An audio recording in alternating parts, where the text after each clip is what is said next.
नमस्कार UPSC aspirants. आज हम कुछ ऐसे करंट अफेयर्स को डिकोड करने जा रहे हैं जो आपके प्रीलिम्स 2026 के लिए एकदम गेम चेंजर साबित हो सकते हैं। क्या आप तैयार हैं ये जानने के लिए कि भारत के मैन्युफैक्चरिंग सेक्टर में क्या क्रांति आने वाली है, या फिर एक नया कानून किसानों की किस्मत कैसे बदल सकता है? चलिए शुरू करते हैं।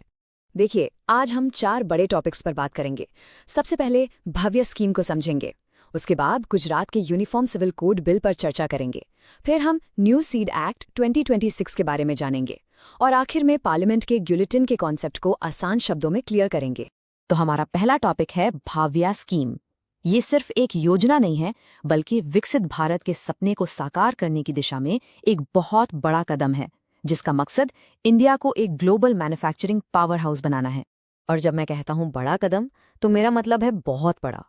सरकार ने इसके लिए 33,660 करोड़ रुपए का बजट अप्रूव किया है। आप इस रकम का अंदाजा इस बात से लगा सकते हैं कि ये कितना मैसिव इन्वेस्टमेंट है। ये साफ दिखाता है कि गवर्नमेंट इसको लेकर कितनी सीरियस है। तो खबर बिल्कुल ताज़ा है, कैबिनेट ने इस मेगा प्रोजेक्ट को ग्रीन सिग्नल दे दिया है। मतलब अब देश भर में 100 नए इंडस्ट्रियल पार्क्स बनेंगे। लेकिन इनकी खास बात है इनका प्लग इन प्ले मॉडल। इसका मतलब क्या है, हम आगे समझेंगे। और सबसे इम्पोर्टेंट, इससे सीधे तौर पर 15 लाख जॉब्स क्रिएट होने का अनुमान है। तो ये प्लग इन प्ले मॉडल है क्या चीज? सोच के देखिए। पहले अगर आपको फैक्ट्री लगानी होती तो जमीन ढूंढो, फिर बिजली पानी के कनेक्शन के लिए भागो, फिर एंडलेस गवर्नमेंट क्लियरेंसेज लो, सालों लग जाते थे। अब इस मॉडल के तहत आपको सब कुछ तैयार मिलेगा। जमीन, यूटिलिटीज, क्लियरेंसेज सब रेडी। आपको बस आना है, अपनी मशीनरी लगानी है और काम शुरू कर देना है। सिंपल। अब सवाल उठता है कि ये यूपीएससी के लिए इम्पोर्टेंट क्यों है? देखिए, सबसे पहले ये मेक इन इंडिया और विकसित भारत जैसे फ्लैगशिप प्रोग्राम्स को जमीन पर उतारता है। दूसरा, इससे हमारी ease of doing business ranking में जबरदस्त सुधार आएगा। तीसरा, ये पीएम गति शक्ति प्लान से जुड़ा हुआ है, यानी इन पार्क्स तक बेहतरीन कनेक्टिविटी होगी। और चौथा, ये क्लस्टर बेस्ड डेवलपमेंट को बढ़ावा देगा, जिससे सप्लाई चेन्स मजबूत होंगे। चलिए अब कुछ क्विक फैक्ट्स पर नजर डालते हैं जो सीधे प्रीलिम्स में आ सकते हैं। इसकी नोडल एजेंसी है एनआईडीडीसी, जो डीपीआईआईटी के अंडर आती है। टाइमलाइन है 2026 से 2032। फंडिंग में सेंटर हर एकड़ के लिए 1 करोड़ तक देगा और स्टेट्स का सिलेक्शन चैलेंज मोड पर होगा, यानी जो स्टेट बेहतर परफॉर्म करेगा उससे ही चुना जाएगा। मेंस के लिए भी ये टॉपिक बेहद जरूरी है। इस सवाल पर जरूर सोचिए कि भव्य स्कीम हमारे मैन्युफैक्चरिंग सेक्टर को कैसे बदल सकती है। क्या ये स्कीम हमें ग्लोबली और कम्पेटिटिव बना सकती है? अपने विचार नीचे कमेंट्स में जरूर लिखिएगा। ओके, इकोनॉमिक रिफॉर्म्स से अब आगे बढ़ते हैं एक बड़े सोशल रिफॉर्म की तरफ, जिस पर पूरे देश में चर्चा हो रही है। हम बात कर रहे हैं गुजरात के यूनिफॉर्म सिविल कोड बिल की। इसका मकसद है कानून में एकरूपता लाना, लेकिन साथ ही देश की विविधता का भी सम्मान करना। आखिर यूसीसी है क्या? ऐसे समझिए, अभी देश में ट्रैफिक रूल्स सबके लिए एक हैं, चाहे आप किसी भी धर्म के हों। लेकिन शादी, तलाक, विरासत जैसे पर्सनल मामलों में हर धर्म के अपने अलग कानून हैं। यूसीसी इन सभी अलग अलग कानूनों को हटाकर एक कॉमन लॉ लाने की बात करता है, जो देश के हर नागरिक पर बराबर लागू होगा। अब इस बिल के कुछ की प्रोविजंस देखते हैं। सबसे पहला और कंट्रोवर्शियल, लाइव इन रिलेशनशिप्स का रजिस्ट्रेशन अब अनिवार्य होगा। दूसरा, शादी की उम्र लड़कों के लिए 21 और लड़कियों के लिए 18 साल सभी धर्मों पर लागू होगी। तीसरा, और ये बहुत इंपॉर्टेंट है, विरासत में बेटों और बेटियों को बराबर का हक मिलेगा। और चौथा, पॉलीगमी यानी एक से ज्यादा शादी पूरी तरह से प्रतिबंधित होगी।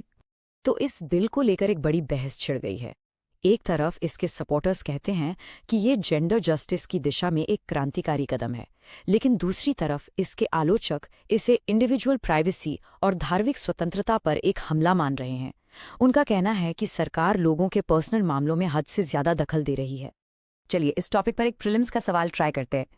पहला स्टेटमेंट कहता है कि लाइव इन रिलेशनशिप्स का रजिस्ट्रेशन अनिवार्य है। दूसरा कहता है कि ये बिल हलाला जैसी प्रथाओं पर रोक लगाता है।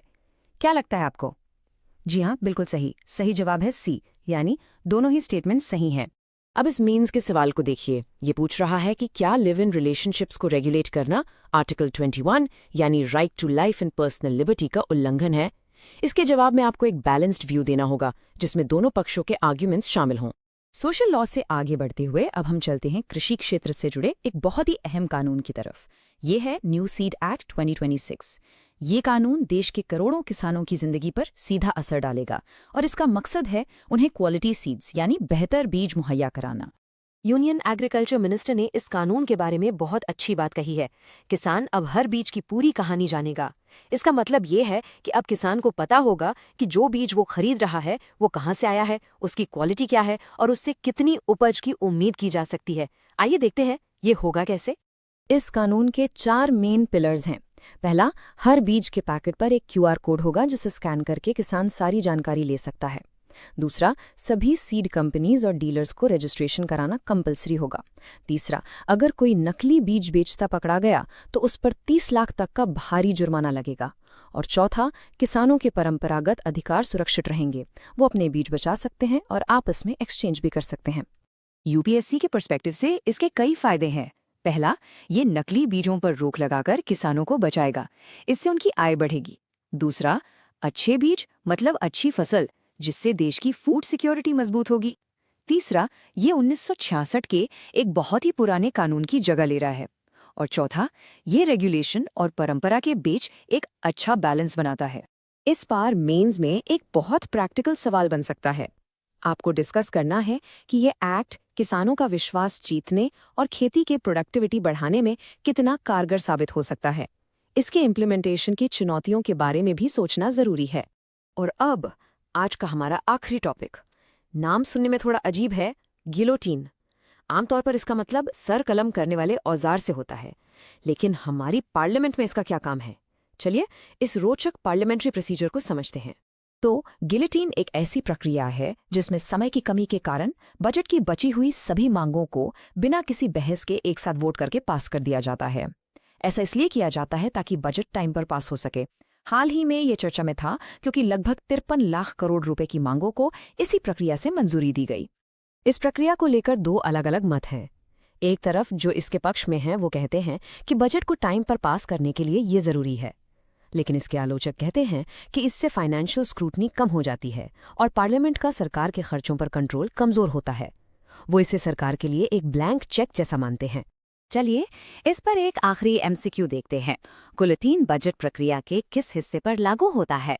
सही जवाब है C, यानी all outstanding demands for grants. इसे याद रखिएगा। तो ये थे आज के 4 अहम टॉपिक्स। उम्मीद है कि इस एक्सप्लेनर से आपकी अंडरस्टैंडिंग और बेहतर हुई होगी। याद रखिए, यूपीएससी की तैयारी एक मैराथन है, स्प्रिंट नहीं, इसलिए रोज रिवाइज करते रहिए। अगर आपको ये वीडियो पसंद आया तो इसे लाइक करें और हमारे चैनल को सब्सक्राइब करना ना भूलें। अगले एक्सप्लेनर में मिलते हैं। पढ़ते रहिए, आगे बढ़ते रहिए।